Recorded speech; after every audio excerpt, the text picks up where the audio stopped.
აჭარის განათლებისა და სპორტის მინისტრმა დღეს ევროპის ჩემპიონის მშვილდოსნობაში ხათუნა ნარიმანიძეს უმასპინძლა. წარმატებულ სპორტსმენს მინისტრი მშვილდოსნობის სფეროში არსებულ პრობლემებზე ესაუბრა და მხარდაჭერა აღუთქვა. მიღწეული წარმატება სპორტსმენს ნაკრებთან ერთად დღეს კიდევ ერთხელ მიულოცა სპორტისა და ახალგაზრდობის საქმეთა დეპარტამენტის უფროსის მოადგილემ.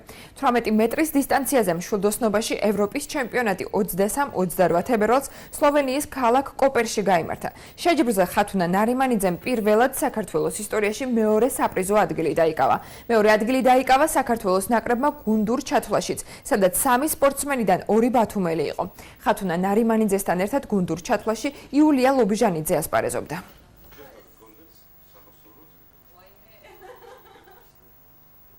ბედნიერება ყოფილა, როდესაც საზღვარგარეთ შედეგს მიაღწევ, ჩამოხვალ შემკუთხეში და ასე დაგაფასებენ. ორმაგად ბედნიერი ვარ და ამაყი ვარ.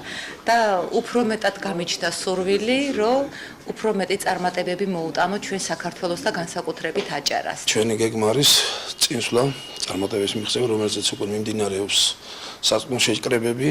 შემდეგი ტურნირებისათვის ველოდებით ახლა ევროპის მსოფლიო გრან-პრის პირველი ეტაპი, მსოფლიო ჩემპიონატის პირველი ეტაპი, რომელიც ათენში, საბლინში გაიმართება და გვაქვს ჩვენი სპორტსმენების იმედი.